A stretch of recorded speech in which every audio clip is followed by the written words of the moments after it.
우리 시간 함께 은혜 나눌 말씀은 누가복음 4장 18절에서 19절의 말씀입니다. 우리 한 목소리로 함께 읽겠습니다.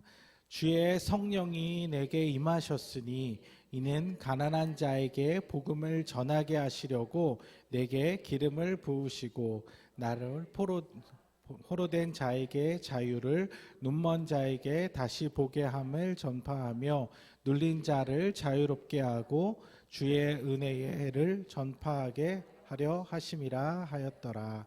아멘. 네, 예배 가운데 나오신 우리 모든 성도님들 가운데 하나님께 주시는 놀라운 은혜와 평강이 함께 하시기를 축복합니다. 네, 우리 복음에 대해서 함께 같이 말씀을 나누고 있습니다. 우리 지난 한 주 어떻게 복음의 삶을 좀 누리면서 사셨나요? 네. 네, 말씀을 통해서 우리가 어떤 작은 그런 긍정적인 변화를 주기 위해서 좀 뭐라도 시도를 해보셨나요? 네. 시도해 보셨다면 정말 잘하셨습니다. 칭찬받을 일입니다. 왜냐하면 이게 별거 아닌 것 같지만 한 주에 하나라도, 하루에 하나라도 작은 그 삶의 변화들이 쌓이고 쌓여서 우리의 삶을 통해서 분명 더 많은 사람들에게 선한 영향력을 끼치게 될 것이기 때문에 그렇습니다. 또 혹시라도 너무나 바쁘게 한 주간 살아가는 그 삶 속에서 아무 시도도 하지 못하셨더라도 괜찮습니다. 우리에게는 아직 시간이, 기회가 많이 남아 있으니까요. 그래서 오늘 예배를 통해서 또 더 깊은 그 하나님의 은혜를 경험하시고 다가오는 한 주 또 다시 우리의 삶 속에서 도전해 보면 좋을 것 같습니다. 그래서 말씀을 삶으로 살아내는 그 실력이 우리의 신앙을 증명하는 길입니다.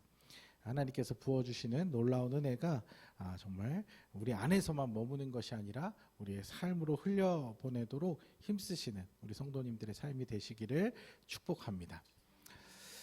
오늘 설교의 제목은 왜 복음인가입니다. 복음 우리가 계속 나누고 있는데 복음은 복된 소식이다, 반가운 소식이다, 기쁜 소식이다라고 하는데 뭐 도대체 뭐가 기쁜 소식이고 뭐가 복된 소식이냐는 것이죠. 사실 현실에서 우리에게 들려오는 소식들은 그다지 좋은 소식들이 별로 없습니다. 지난주에 이제 잠깐 제가 든 생각인데 이렇게 어떻게 잠깐 시간이 나서 좀 하루 이렇게 있으면서 그 TV에 이제 뉴스가 나오는 채널을 이제 계속 틀어놨었거든요. 근데 이게 하루 종일 뉴스를 보고 있으면 우울증 걸리겠더라고요. 여기저기 뭐 전쟁의 불안감들은 늘어나고 지진에 화산에 막 재난 소식은 더 심각해져 가고 있는데 그 와중에 정치인들은 밥그릇 싸움하느라고 정신없고 좋은 소식이 없어요. 신나고 즐거운 뉴스가 거의 없습니다. 뉴스뿐만이 아니라 요즘 하는 드라마나 예능 이런 것도요. 사실 드라마나 예능이나 보면 좀 이렇게 재밌으려고 보는 것도 좀 있잖아요. 근데 요즘 드라마들은 보면 전반적으로 좀 어둡습니다. 칙칙해요. 밝고 재밌는 이야기들이 별로 없어요. 심지어는 예능도 칙칙해요. 재밌으려고 보는 예능도 지난해 대상 이런 거 받은 걸 프로그램들 이렇게 보면은 인기 있는 예능이라고 하는 것들이 뭐냐면 남들 혼자 사는 얘기 그거 보고 있는 거, 그리고 꼬리에 꼬리를 무는 사건들 이런 거, 그다음에 남의 가정 문제들, 부부 문제, 자녀 문제 이런 거 솔루션 해주는 거, 이런 것들이에요. 여러분들 지난 한 주 여러분들을 웃게 한 소식이 뭐가 있었습니까? 네, 여러분들의 마음을 따뜻하게 하고 미소 짓게 하는 사건들이 뭐가 있으셨나요? 물론 이제 잘 찾아보면은 있기야 있었겠죠. 근데 그리 많지는 않았을 것입니다. 이게 참 암울한 이야기 같지만 사실 우리가 살아가는 현실 자체가 그렇다는 것입니다. 원래 그렇다는 것입니다. 10년 전에도 그랬고 우리가 10년 전을 추억하면 레트로라고 해서 10년 전, 20년 막 되게 좋았던 추억을 가지고 있지만 사실 그때도 힘들었습니다. 그때도 참 어려운 일들이 많았습니다. 왜 현실이 왜 이러냐? 하나님을 떠남으로 인해서 망가진 인간들, 그런 인간들이 만들어가는 세상과 사회는 필연적으로 악을 재생산해낼 수밖에 없는 한계를 가지고 있기 때문에 그렇다는 것이죠. 그래서 복음이란 이 현실, 행복할 일이 없는 이 현실의 삶 속에서 진짜 복이신, 참된 복이신 예수님을 발견하는 것이 복음입니다. 예수님의 가르침과 삶의 의미를 깨닫게 되는 것이 복음이라는 것이죠. 그리고 한 걸음 더 나아가서 예수님이 사셨던, 예수님이 보여주셨던 그 삶을 나도 한번 살아보는 것, 그게 복음인 것입니다. 눈앞에 지금 내 현실을 봤을 때, 현실적인 상황을 봤을 때 예수님처럼 살면 힘들어질 것 같은데, 더 힘들 것 같은데, 잘 안 될 것 같은데, 더 큰 어려움에 빠질 수도 있을 것 같은데, 한번 용기 내서 우리가 예수님의 삶을 따라 살아보면 예상외로 우리가 생각지도 못한 엄청난 은혜와 행복이 찾아온다는 것이죠. 그것이 복음을 누리는 삶인 것입니다.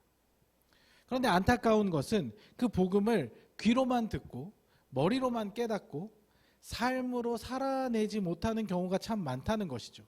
그래서 머릿속에서는 되게 좋을 것 같고 은혜가 되고 뭔가 다 좋은데 삶에서 현실은 변하지 않고 계속 그 상태에 머물러 있을 때가 많다는 것이죠. 머리로는 분명히 깨닫고 이해를 했는데 막상 삶에서 그런 변화를 주고자 할 때, 그런 삶을 살고자 할 때 안 될 때가 참 많다는 것이죠. 그래서 우리가 지난주에 말씀에서 살펴봤듯이 교회 안에서만, 믿는 사람들끼리만 복음을 이야기하고 그 안에서만 복음을 나누고 삶으로 흘려보내지 못하는 경우가 많게 된다는 것이죠. 그로 인해서 교회는 점점 종교인들의 고인물이 되어가는 것이고 교회 밖의 사람들은 더 이상 교회를 신뢰하지 않게 되는 것이죠. 자, 이렇게 복음과 삶이, 우리의 현실의 삶이 단절된 큰 이유 중에 한 가지는 구원론에 대한 잘못된 이해에 있습니다. 우리가 잘 아는, 한 번이라도 들어본 교회학교 찬양이 있죠. 뭐냐면 나는 구원 열차 올라타고서 하늘 날아가지요 빵빵. 다 아는 찬양이죠. 근데 이 찬양의 가사 자체가 틀린 것은 아닌데 우리가 가지고 있는 천국에 대한 어떤 잘못된 이미지 때문에 마치 천국의 구원이라는 것을 어떤 천국에 가기 위한 열차 티켓처럼 어떤 그 천국에 도달할 수 있는, 들어갈 수 있는 어떤 티켓이 있는 것처럼 생각이 든다는 것이죠. 이런 이미지는 천국은 죽어서 가는 사후 세계, 죽음 이후에 어떤 문제로 받아들이게 만들 수 있다는 겁니다. 그래서 이제 잘 성경에 대해서, 하나님에 대해서 잘 모르는 사람들 이런 거 얘기하잖아요. 죽기 직전에 믿으면 되는 거 아니냐. 평생 내 마음대로 살다가 죽기 전에만 믿으면 장땡 아니냐. 교회 평생 안 다녔어도 죽기 직전에 복음을 받아들이고 영접기도 하고 세례 받으면 그럼 천국 가는 거 아니냐. 물론 이제 교리적으로나 원론적으로는 그럴 수 있습니다. 근데 이제 그게 우리가 지향하는 삶이냐? 그건 아니라는 거죠. 이 땅에서 내 마음대로 멋대로 살다가 막판에 천국 티켓 얻어서 천국에 들어가면 그게 제일 좋은 삶이다. 이거는 말이 안 되는 거죠. 왜 이런 이해가 나오냐면 성경에 있는 하나님 나라와 천국에 대한 이미지를 잘못 오해했기 때문에 이런 결론이 나오게 된다는 것입니다. 자, 생각해 보십시오. 이 지금 말은 내가 죽어서 천국 간다, 예수님 믿으면 죽어서 천국 갔다, 이 말은요 복음이 될 수가 없어요. 좋은 소식이 될 수 없어요. 왜냐하면 자, 하루하루가 지금 죽을 것 같은 고통의 삶을 반복하고 있는 사람에게 야, 예수님 믿으면 죽어서 천국 간대. 물론 죽음이 임박한 사람들에게는 그것이 뭐 그렇게 느껴질 수 있을지 모르겠지만 우리의 입장에서 봤을 때 이게 무슨 좋은 소식입니까? 당장 지금 내 눈앞에 현실이 지옥 같은데 그럼 뭐 빨리 죽으라는 말입니까? 빨리 죽어서 이 눈앞의 고통으로부터 벗어나서 얼른 생을 마감하고 천국이나 가라, 이런 말입니까? 그건 좋은 소식이 아니죠.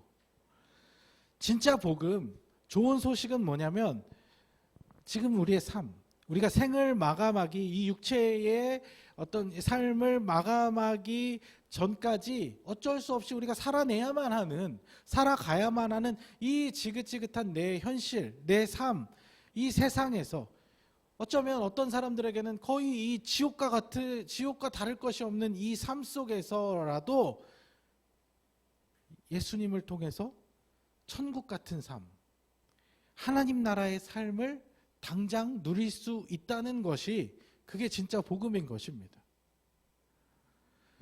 그러니까 내가 지금 죽어서 천국 가냐 마냐는 이건 나중 이야기고요. 지금 오늘 내가 그 천국을 누릴 수 있느냐, 그 하나님 나라가 나에게 임할 수 있냐 없냐, 그게 관건인 것이죠.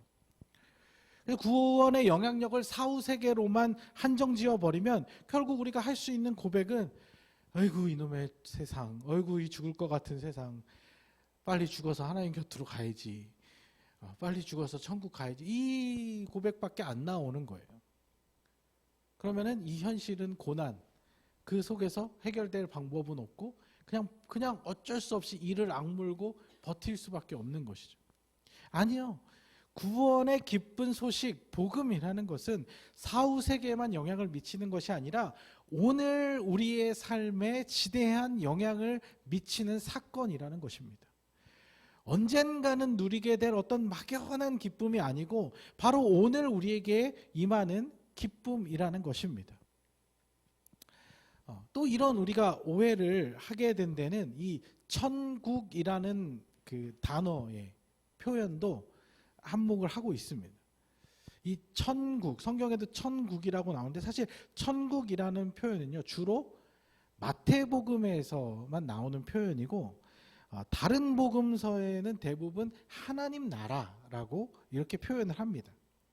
마태 다른 데는 하나님 나라라고 되어 있는데 왜 여기는 마태는 하늘나라, 천국이라고 표현을 했냐? 이 마태는 이 복음서를 쓸 때 복음서에 여러 가지 특징이 있지만 이 마태복음의 특징은 뭐냐면 유대인들에게 쓴 거예요. 구약을 잘 이해하고 있는 유대인들이 쓴 거예요. 근데 여러분들 한번 들어보신 적 있겠지만 이 유대인들, 이 종교 지도자들은 하나님의 이름을 직접 부르거나 쓰지 않았어요.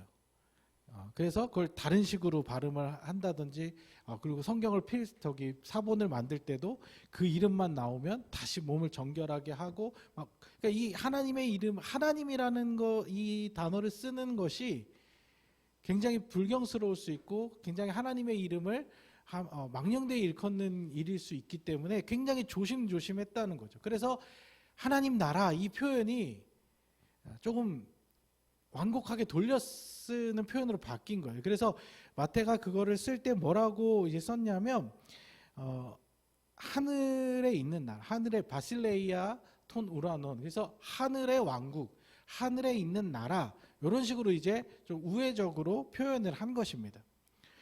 그런데 이제 이 원문을 갖다가 이제 또 한글로 번역을 하려다 보니까 천국이라고 된 거예요.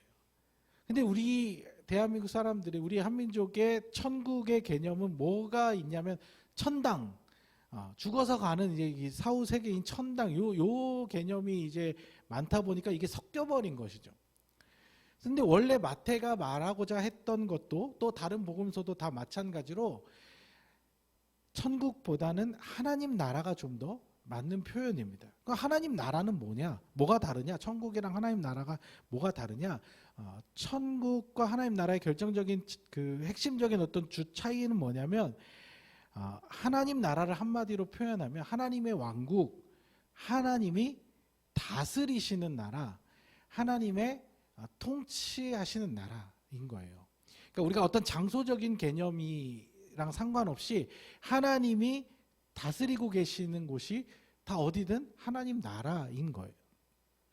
그러니까 우리의 삶이 왜 이렇게 죽을 것 같이 힘들고 고통스러운 일들이 반복되느냐? 그 이유는 하나님이 다스리시던 에덴 동산, 하나님이 창조하시고 다스렸던 거기로부터 우리가 벗어났기 때문에, 하나님의 통치에서 벗어났기 때문에 이런 일들이 반복되는 거예요. 그래서 우리의 이 탐욕을 절제하지 못하는 인간, 공의를 완전히 실현할 수 없는, 공의보다는 사사로운 이익에 항상 흔들릴 수밖에 없는 인간, 세상에 일어나는 일들을 자기 마음대로 하고 싶지만 실제로는 그 모든 걸 다 컨트롤할 능력이 없는 이 부족한, 지혜가 부족한 인간이 통치하고 다스리는 세상은 결국에는 피해자를 낳고 억울한 일들을 생산해내고 필연적으로 고통을 반복할 수밖에 없다는 것이죠.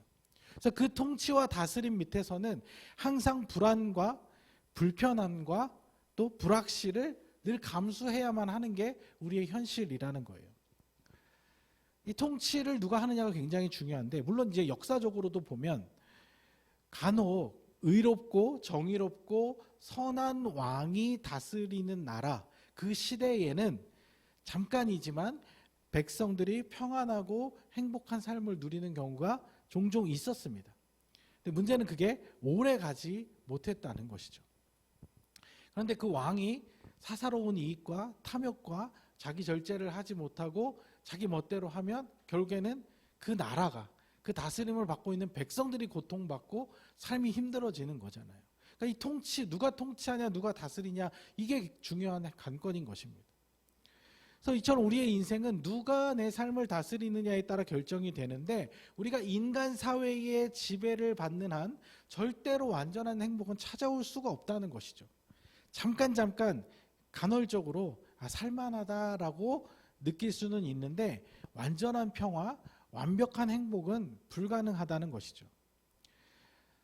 그래서 하나님 나라가 우리에게 임한다는 말은, 쉽게 얘기하면 하나님께서 지금 내가 대한민국 법 아래 있고 대한민국 사회에서 살아가고 있지만 그 어떤 현실적인 영역과 다르게 영적인 부분으로부터 시작해서 하나님 나라가 임한다는 것은 하나님이 우리를 다스려 주신다.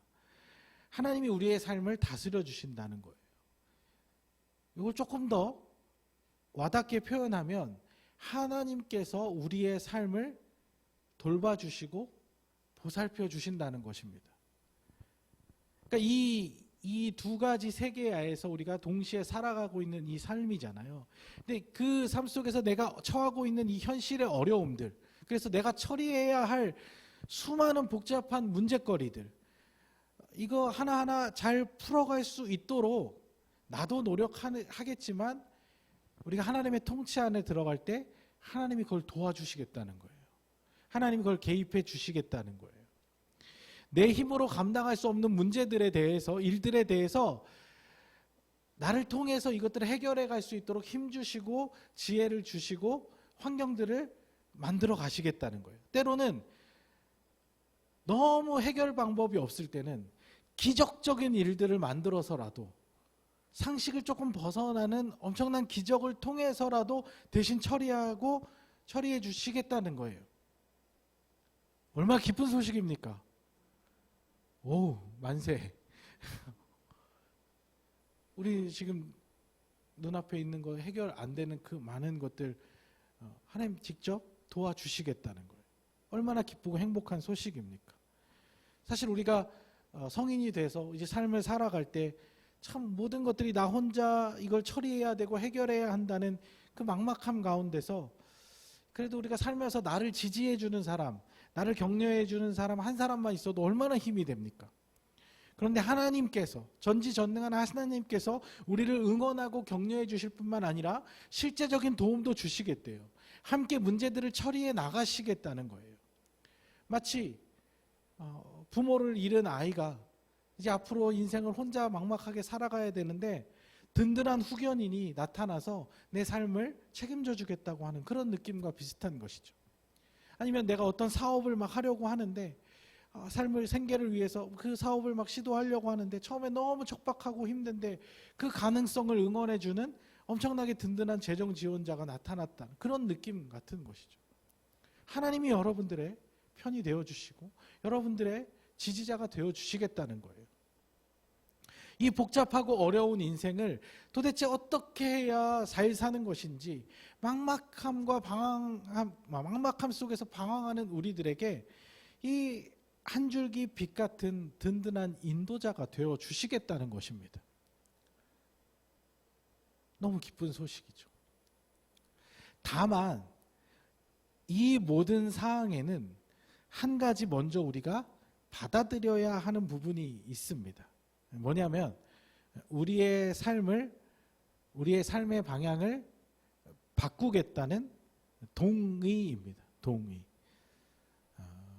동의라는 말이 요즘 어디서 많이 보냐면 뭐 이렇게 이런 인터넷 앱 같은데 이게 보면 처음에 가입하려고 그러면은 뭐 동의하고 이거 다 체크해야 되잖아요. 또 필수도 있고 선택도 있고, 선택은 웬만하면은 안 하셔야 돼요. 선택하면 이제 계속 전화 옵니다. 이제 다른 데서 내 정보를 이제 다른 데 넘기겠다는 거 이제 동의한 거기 때문에 여기에다 이제 기본적인 거에다 필수에다가 이제 동의를 해야 이제 가입이 되고 그거잖아요. 그러니까 뭐냐면 여기에 동의를 해야 앞으로 이 앱이 주는 혜택을 너희들이 누릴 수 있다 이런 거잖아요. 물론 대한민국 사람 중에 이 내용을 읽고 체크하는 사람은 거의 없습니다. 다 그냥 누르고 넘어가죠. 어쩌면 우리가 신앙생활하면서도 읽지 않고 그냥 체크하고 넘어가서 그런 것일지도 모르겠어요. 근데 하나님께서 그 내용이 뭐냐면 그 원하시는 것이 딱 한 가지인데 뭐냐면 그동안 내가 세상에서 배워온 삶의 방식 대신에 이제 앞으로는 하나님이 알려주시는 삶의 방식대로 내가 살아보겠다. 여기에 동의하는 것입니다. 이것은 하나님의 존재에 대한 신뢰와 믿음을 바탕으로 하나님의 방식이 전적으로 옳다는, 절대적으로 옳다는 것을 인정하는 의미입니다. 보통 우리가 이거요, 여러분들 지금 계신 분들 대부분 다 세례 받기 전에 교육받을 때나 아니면 여러분들이 뜨겁게 기도하시면서 성령 체험을 통해서 회심하실 때 다 동의하신 내용이에요. 이미. 근데 단지 그것이 어떤 서면적인 동의나 고백적인 세례하면서 네라고 대답하는 뭐 그런 고백적인 동의, 그리고 심적인 우리가 회개하면서 회심하면서 심적으로 한 동의 거기서만 그쳐서 되는 것이 아니라 그걸 바탕으로 해서 진짜 내 삶의 방향을 실제로 하나씩 바꿔가는 삶의 동의가 제대로 이루어질 때 그 복음의 효능이, 복음의 놀라운 은혜가 우리 삶에 하나씩 일어나는 것들을 경험하게 된다는 것이죠. 그러니까 뭐가 안 된 거냐면 심적으로는 동의했고 내 고백도 했고 다 했는데 삶에서 변하는 그 동의를 안 했기 때문에 그 복음의 놀라운 은혜들이 우리에게 제한적으로 자꾸 임하게 되는 거예요. 그러니까 제가 지금 드리고 싶은 이야기를 정리해 보면 이런 겁니다. 복음은 우리의 모든 삶의 모든 부분, 과거와 현재 또 미래, 심지어는 죽음과 그 죽음 이후에 대해까지 그 모든 영역에 포함되는 좋은 소식이 복음인 거예요. 근데 많은 그리스도인들이 이것을 죽음과 사후 세계라는 극히 일부분에서만 적용하려는 게 문제라는 것이죠. 천국 가는 티켓, 천국 문을 여는 열쇠, 이 정도로 생각한다는 거예요.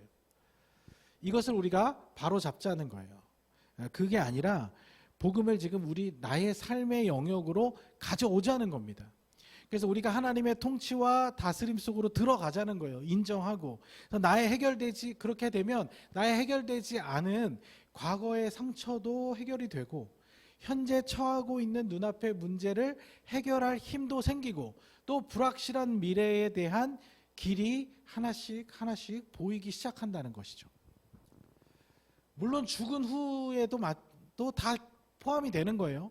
우리가 살면서 경험했던 이 놀라운 하나님의 사랑과 돌봄, 은혜들을 죽은 후에도 어떻게든 계속 지속적으로 이어가게 된다는 거예요.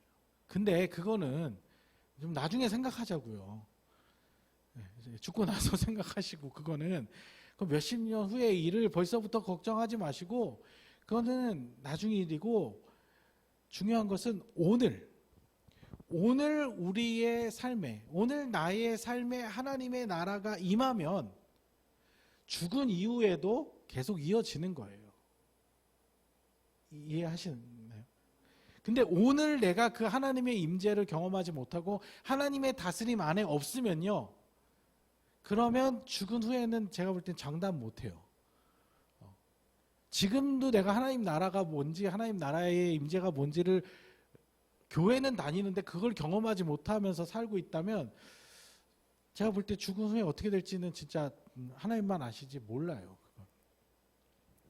중요한 것은 그러니까 뭐가 먼저냐면 일단 바로 지금 오늘 이번 한 주간의 삶, 내 삶 속에서 하나님의 돌봄과 인도를 받을 수 있도록 전적으로 하나님의 뜻에 동의하지 않은 겁니다. 자, 이런 이해를 바탕으로 해서 이제 드디어 본문을 보겠습니다. 네. 자, 오늘 본문은 구약의 이사야서의 말씀을 인용하셔서 예수님께서 선포하신 말씀인데 오늘 본문을 보면 지긋지긋한 인생의 어려움과 문제들에 놓여 있는 사람들이 있습니다. 18절 우리 같이 읽어보겠습니다. 주의 성령이 내게 임하셨으니 이는 가난한 자에게 복음을 전하게 하시려고 내게 기름을 부으시고 나를 보내사 포로된 자에게 자유를 눈먼 자에게 다시 보게 함을 전파하며 눌린 자를 자유롭게 하고. 자, 일단 먼저 가난한 자가 나오고요.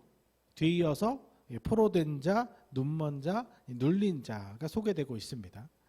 이 사람들은 우리만큼이나 아니 우리보다 훨씬 더 막막한 인생을 살고 있는 자들입니다. 지금도 마찬가지지만 이 당시에도 가난은 단순한 불편함이 아니라 사회적으로도 굉장히 낮은 지위에 속할 수밖에 없는 삶이었습니다. 또 당시에는 경제적 자유를 박탈당한 노예뿐만 아니라 정치적 자유를 박탈당한 포로들도 있었는데 이 사람들은 이제 어느 것 하나 내 마음대로 할 수가 없는 자유를 잃어버린 그런 사람들이죠. 물론 이제 지금 이 시대에나 이 시대의 그 노예나 포로 이런 건 없지만 있는 것 같기도 해요. 자유가 없거든. 자유를 잃어버린 다른 어떤 것에 매여서 자유함을 잃어버린 사람들이 있잖아요. 눈먼 자라는 것은 신체에 대한 장애로 인한 불편함도 굉장히 큰데 거기에 더불어서 이 당시 장애인에 대한 인식은 저주받은 자, 죗값을 치르는 자, 그 가문의 죗값을 치르는 자, 뭐 이런 잘못된 인식까지 더해져 가지고 사회로부터 이렇게 낙인 찍힌 자라고 볼 수 있는 거예요. 또 마지막으로 눌린 자는 억울한 일이나 부당한 일들 또는 깊은 충격적인 어떤 사건으로 인해서 마음의 깊은 상처와 아픔 속에서 헤어나지 못하는 어떤 마음의 병을 가진 사람들이라고 할 수 있을 것입니다. 자, 이런 부류의 사람들은 지금 예수님 당시에도 있었지만 그 전부터 있었고 심지어는 오늘까지도 여전히 존재하고 있다는 것입니다.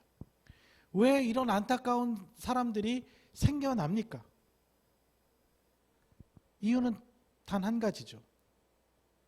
결국에는 잘못된 인간들이 이 세상을 통치하고 다스리기 때문에 이런 일들이 일어나는 것입니다. 의로울 수 없는 죄악된 인간들이 다스리는 세상에서는 어쩔 수 없이 이런 사람들이 계속해서 생겨날 수밖에 없다는 것이죠.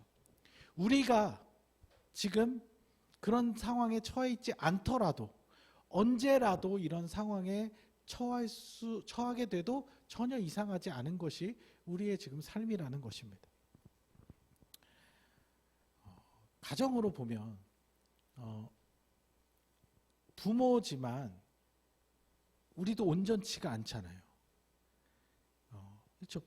아이를 처음 가지면 나도 엄마가 처음인 거고 내가 40대 50대 나이를 먹으면 먹을수록 나는 그 삶을 처음 살아보는 거잖아요. 그러니까 완전하지 못한 부모가 자식을 기르다 보니까 원치 않게 너무 사랑하는데 그 아이에게 상처와 아픔을 주기도 하는 거잖아요. 사랑하는 마음으로 잘 키워보려고 했는데 우리에게는 아이를 완벽하게 키울 능력이 없는 그런 존재이기 때문에 내가 가정을 다스리면 다 잘 될 것 같은데 실제로는 그렇지가 않을 때가 참 많다는 것이죠. 그럼 어떻게 해야 되겠습니까? 그 통치의 자리에서 내가 내려오는 겁니다. 그리고 그 자리에 하나님을 올려드리는 거죠. 하나님께서 내 삶을 다스리시도록, 하나님께서 내 가정을 다스리시도록. 물론 여전히 주체적인 결정권과 실행은 우리에게 달려 있습니다. 그러니까 하나님께 맡겨드린다는 것이 나는 아무것도 아니고 하나님 내 삶을 알아서 해주세요 이렇게 손 놓고 있으라는 것이 아닙니다. 하나님의 다스림을 인정한다는 것은 모든 결정에 있어서 내가 해오던 방식대로 내 판단에 따라 하는 것이 아니라 그때마다 물어보는 거죠. 그러니까 우리가 직장 생활할 때 결국엔 상사의 결제가 떨어져야 움직이는 거잖아요. 내 마음대로 하는 게 아니잖아요. 그러면 하나님이 내 삶의 주인이다, 내 삶의 왕이시다라고 우리가 다스림과 통치권을 인정한다는 것은 그냥 내 마음대로 해도 되던 일들인데 한번 물어보는 거예요. 하나님 이렇게 해도 괜찮을까요? 기도하면서 하나님 저 이렇게 한번 해보려고 하는데 이게 맞을까요? 모든 일들에 그렇게 이게 굉장히 불편한 일인 것 같은데 그렇게 할 때 하나님께서 우리에게 그것을 풀어갈 수 있는 지혜를 주시고 더 나은 방법을 선택하게 하시고 더 하나님의 좋은 길을 안내해 주신다는 겁니다. 그래서 좋은 길로 가게 될 수밖에 없다는 거예요. 그러니까 교회 다니면서 예배 막 드리면서 은혜 받으면서 하나님 뜻대로 살겠습니다. 맨날 고백을 하는데 정작 삶에 가서 내가 뭘 결정할 때는 맨날 내 마음대로 내 하던 방식대로 내 좋아하는 대로 하는 거예요. 그러니까 좋은 일이 안 일어나는 거예요. 똑같은 일이 반복되는 거예요. 그거를 하나님께로 올려드리는 게 그게 우리가 복음의 삶을 사는 것이 된다는 것이죠. 내 삶의 결정권에 대해서 이제는 하나님에게 맡겨드리겠다는 전적인 동의가 이루어지면 그때부터 우리의 삶의 방향이 바뀌게 된다는 것이죠.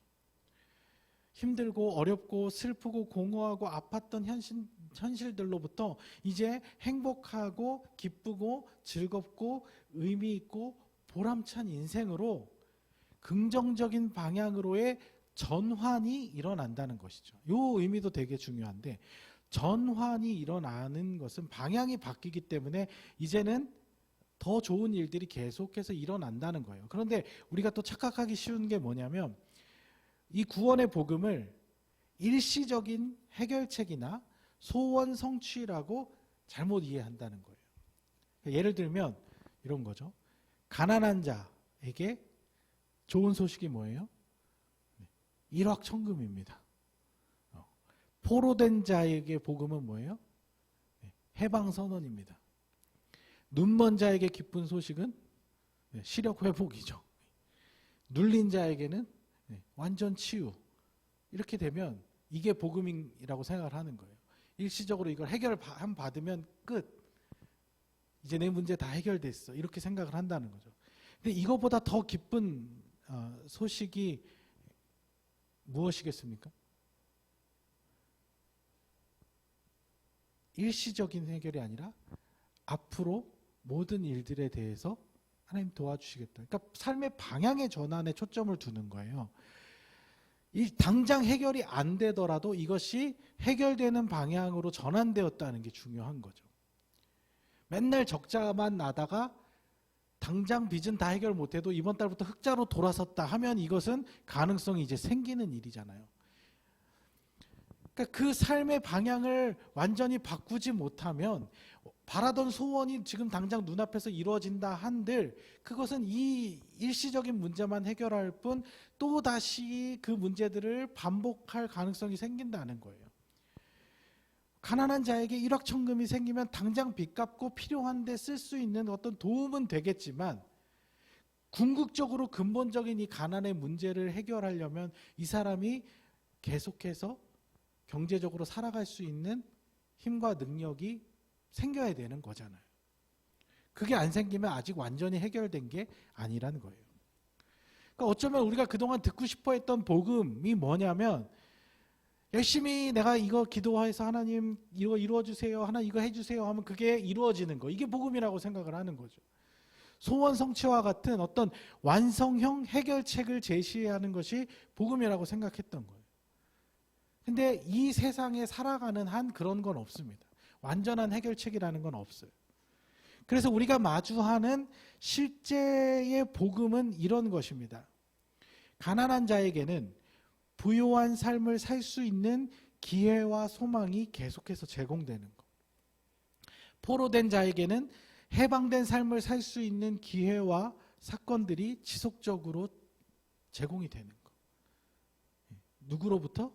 바로 하나님으로부터 그 지속적인 기회와 소망이 부여되는 것을 의미하는 거예요. 그러니까 완성형이 아니라 진행형인 거예요. 진행형. 물론 우리가 이 땅에서의 삶을 다하고 죽음을 맞이하여서 이제 죽음 이후의 세계로, 초월적인 세계로 가게 되면 그때는 완성형의 하나님 나라를 경험하게 되겠죠.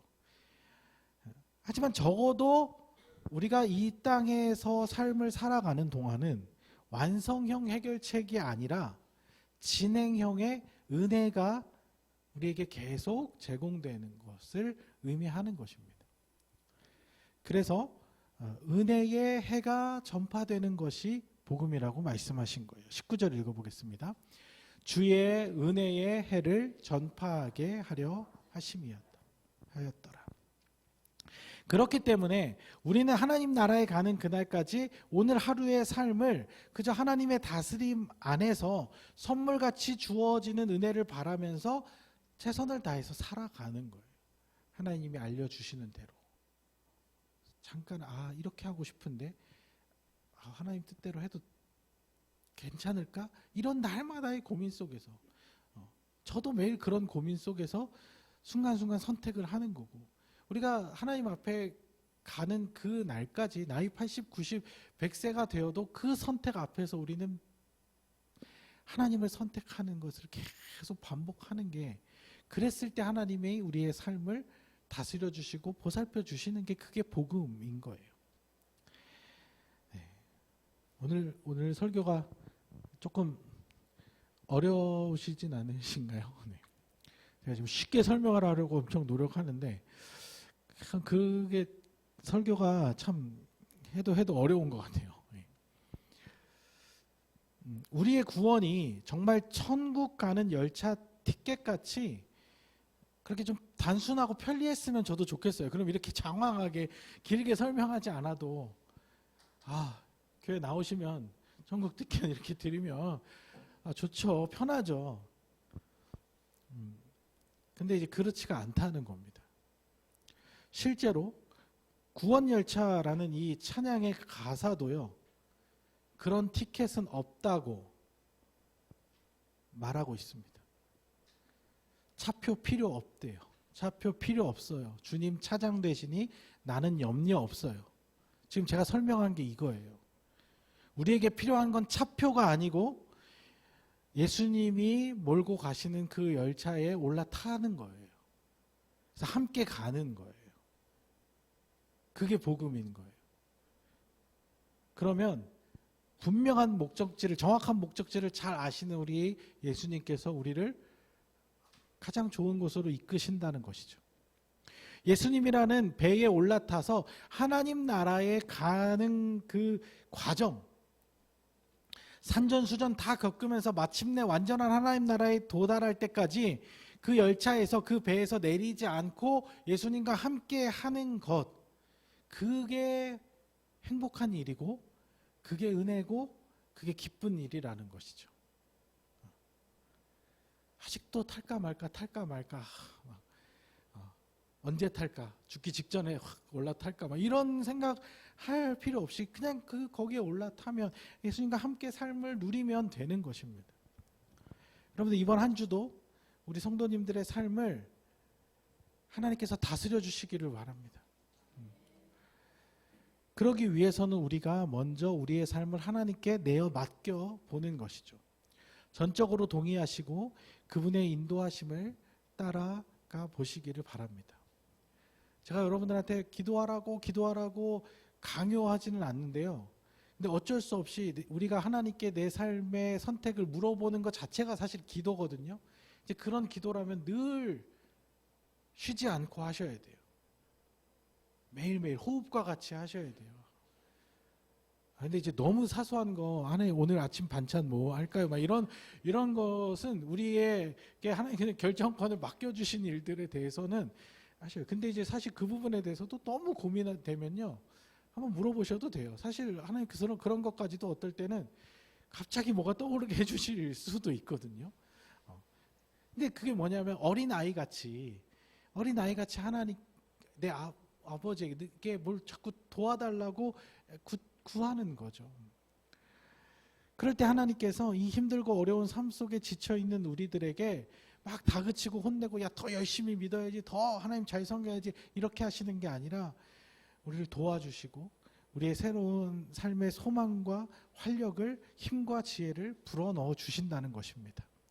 여러분들, 그 하나님 의지하면서 이번 한 주도 하나님께 결정권을 맡겨드리고 하나님의 다스림 안에 거하면서 행복한 일 가득한 한 주를 보내시는, 그래서 이게 복음이구나, 이게 좋은 소식이구나를 여러분들 경험하시는 우리 모든 성도님들의 삶이 되시기를 축복합니다.